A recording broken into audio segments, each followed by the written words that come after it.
My name is Hilik Paz. I'm the CTO for Arato.ai.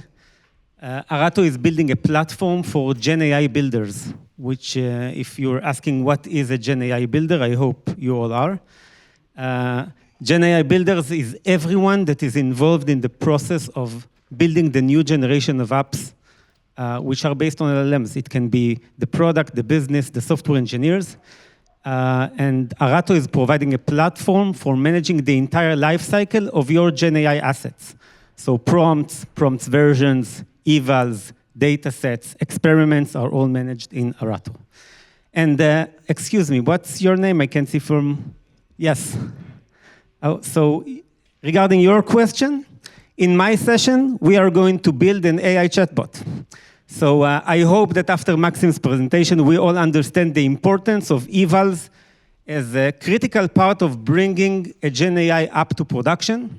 And this is what we're all going to do right now. We're going to build a small Gen AI app. We'll define the evals based on the business criteria that we'll get, and hopefully, we'll be able to get it to a production grade.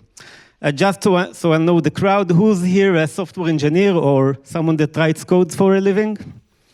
Okay. Do we have anyone in the crowd that is already a full-time prompt engineer? Excellent. Who is here involved in any kind of an AI system that is based on RAG, Retrieval Augmented Generation? Okay, because Maxi mentioned it, and we'll get to it. And partially, that answers your question. So you are correct. If we are building an AI chatbot that is basically sending messages to ChatGPT, it will be very hard to justify the value.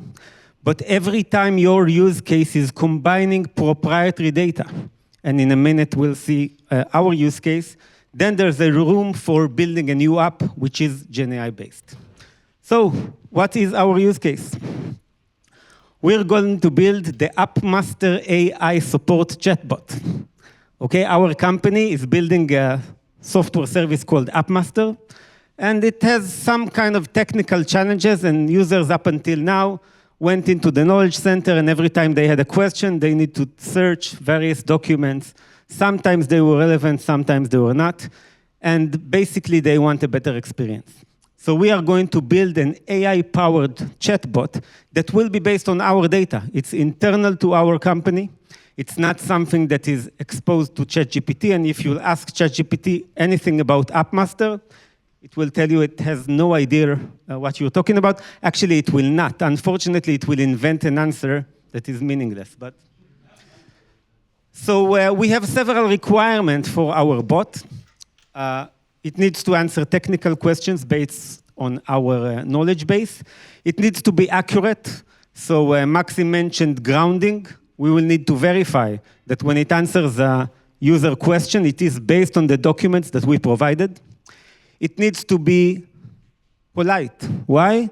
Because this is how we are differentiating ourselves from competition. So it will have to answer very nice answers.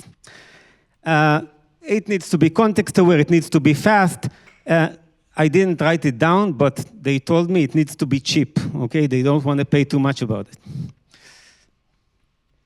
So we start with a very basic prompt. Why? Because we know we don't know any better. So I took something like this, a system message that tells the bot what its main role is. You can see that like any other RAG system, some of the prompt are parameters that will be fetched by our code, be it a vector database, or actually it doesn't really matter for our use case where the context comes from, but the context is dynamic. And I took this and I implemented it. Let's see how it behaves. So this is our beta version of the AppMaster support bot, and I am the user, so I have I keep getting a strange error. Let's tell him it's a 403 error. And I will send it, and it answers, please check that your account has the correct permissions to access the dashboard. Okay. I don't know. Not very polite. Not very concise. I was hoping to get some more technical depth on 403. But I don't know, maybe it's okay. So what do you say? Should I keep putting prompts here and see if the responses are good, and this is how we'll all know if we're production ready? Maybe there's a better way.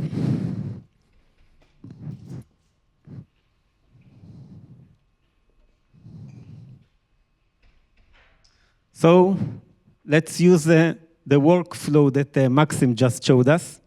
And we'll iterate. We'll start with defining the evals that we want. So how do we measure success, right? We had several business criteria that we wanted to measure. We need to define the evaluation criteria that will match each requirement that we got for the product. To choose the evaluation method, and we will see that there are various methods as Maxim presented, and then build a test case around it so we can have a meaningful result at the end. What will make a good eval? Again, it should align with the business goals that we have. It should be specific.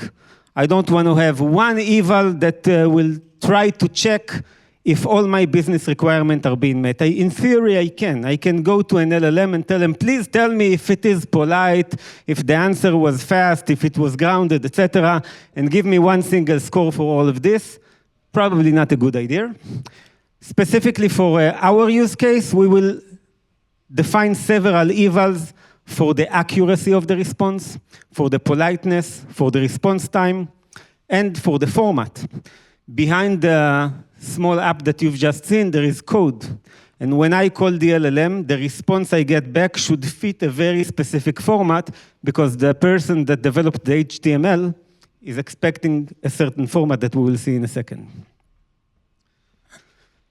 So before we will drill down to the specific evals, this is how I categorize the various types of evals.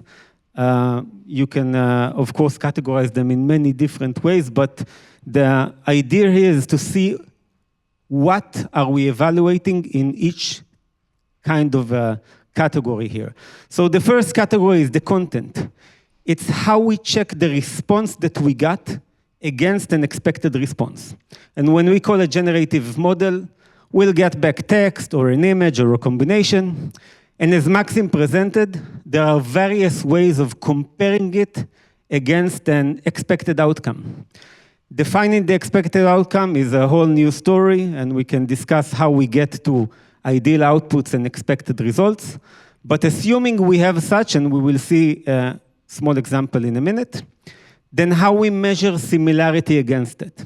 In cases of LLMs, in cases of text, one of the ways to measure similarity is to use embedding models, which basically means we'll take the two texts that we have, we'll put them in a similar model that transforms text into the neurons of an LLM, and we'll get back a vector of numbers. And we actually, I'm saying, we'll do that, we'll get back. We will not have to do that. We will use a system that does it all for us. At the end of the day, we will get a single number. 100 means perfectly identical texts. Anywhere between 80 to 100 means that they are very similar from a context perspective.